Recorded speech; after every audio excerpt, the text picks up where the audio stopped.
friends and friends I haven't met yet. Good morning. It is a Saturday morning, and thanks for going with me on my walk. Every morning I walk my dogs, one individually because they don't travel well together on a leash. And I don't have fenced in. My property's not fenced in, so I have to carry them on a leash. My friend Tina and I are going to a homestead tour in Tennessee in Coffee County.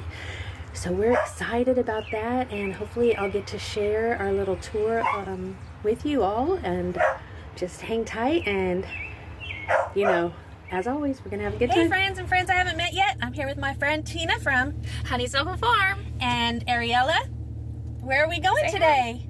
Hi. Hi.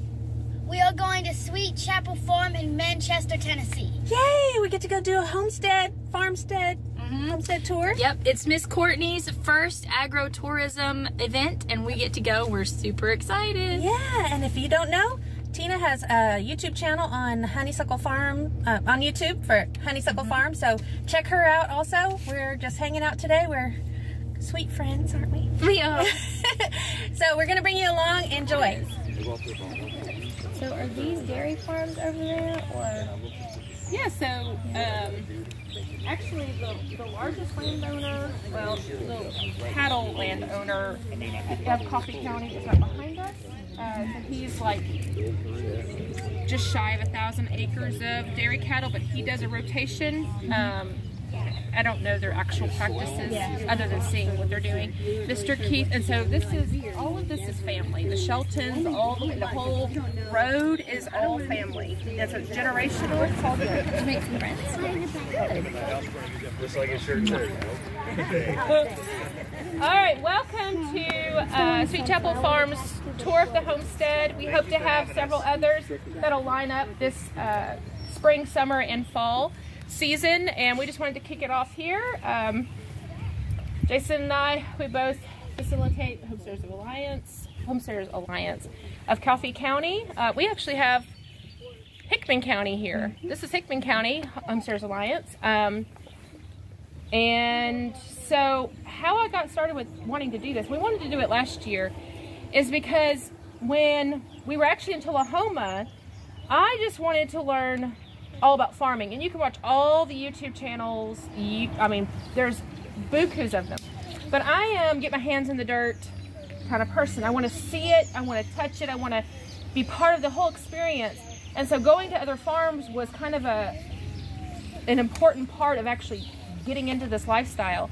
We were doing it very subtle in Tullahoma in a little urban stead, but I really wanted to know how do you milk a goat, and what's the process of all that if I'm going to raise goats. I didn't want to watch just tutorials. So I went over to my friend Natasha's, learned all about what she was doing. I've been to 3 other farms since then, and it just got me thinking, why, if you're interested in homesteading, why are we not on each other's homestead kind of learning what you're doing? It's not about replication, but it is about being inspired that one little thing may be something that you bring upon in your homestead environment. And so so much of what we do here really is kind of the things that I've learned from here, there, and all the other places. And so it's nothing, I've not reinvented any of the wheel. We've taken it from different farms or different homesteading theories, or even the UT Extension, some of the ideas that they've implemented in their teaching lessons that we just kind of bring onto the homestead, give it a try. If it works, great. If not, boot it out. It doesn't work for us. And so I really do think that the homestead life is just that, it's kind of that constant learning environment, the constant trial and error, and so why not kind of show people what's going on?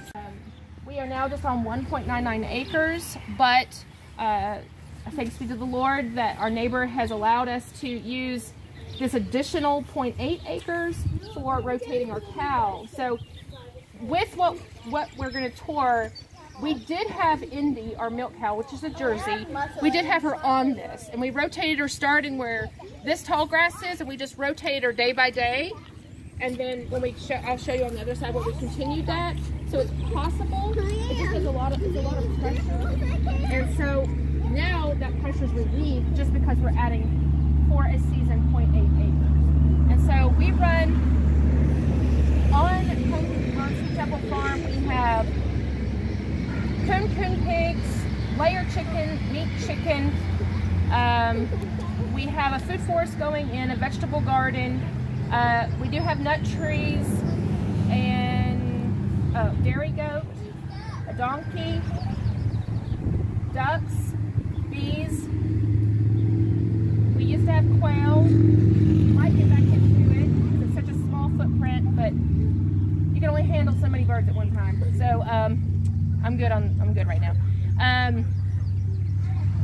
There might be more things as we go along that reminds me. Like I see it and I go, oh yeah, we got that too. So yeah, I got a husband too.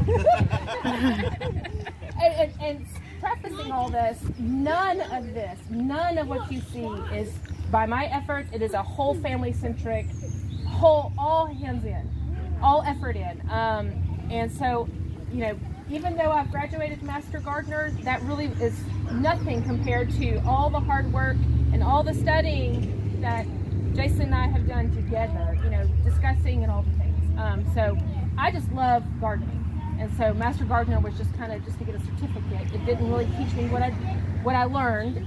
Actually getting my hands in the dirt and lots of failure and lots of success is actually what I learned, how I learned to garden. And so I encourage you to do it that way. And so we'll just carry on. Up front, I did things by zones, and so up front we have the medicinal and herbal garden. There's more herbals and medicinals out in the garden, but up front, so there's peppermint, echinacea, yarrow, bee balm, lavenders. Bins here. Wasn't enough for us. Well, because of how much I really looked at our volume. Like if you don't have a lot of, you know, hay eaters, hay wasters, then you might have a challenge with getting enough hay or brown stuff to put on top. Or if you don't have wood chips. So I was looking at our volume. I had so much cow muck at the time that what am I going to do with it? And so I had a small pile out there where it was just cow dung, and I would throw dry hay on top, wet it down, and then, you know, the chickens would scratch through it, and that's one way of making a compost. And that's where you like see those who post, we've got cow manure or cow compost. And so it might be cow manure where it's just straight manure, or it also might be where it is cow muck mixed in with hay, and they've just kind of mixed it up from time to time. And so you've got to figure out what their practices are, what they did with that. You can't do that twice. I've got a little pile up there, and it looks rich. It's so dark. It's so, you know, like, this is grass, and there's wood chips, and there's chicken muck. You see those elements as they are: grass, wood chips, chicken muck. And so you've turned it. When it's broken down to where you can no longer truly tell. Yes, then you know it has broken down. It's cooked. And when I go out there and I see the cow manure, like I've said, the cow compost, I no longer see the hay that I mixed into it. It has cooked enough. Does straw take longer to break down than hay? Dry oat straw, yes. Your hay? No, I don't think. No, I mean, I'm talking straw. You know, like when you clean the stalls, you know, you get hay. Or not hay, but straw. The straw. I think the straw, to me, seems like it's a longer. Yeah. There's a fire ant hill right there. I see it. That's okay. I've got several of those. And I stepped right into that one. That's why I was like, ah! So I have like them all around my ankles. And I'm immune at this point.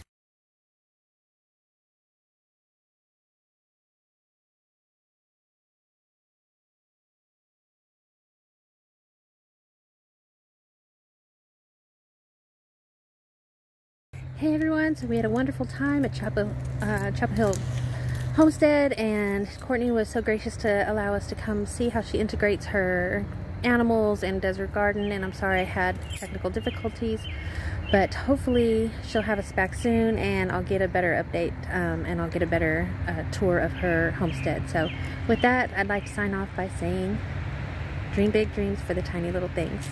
Good night.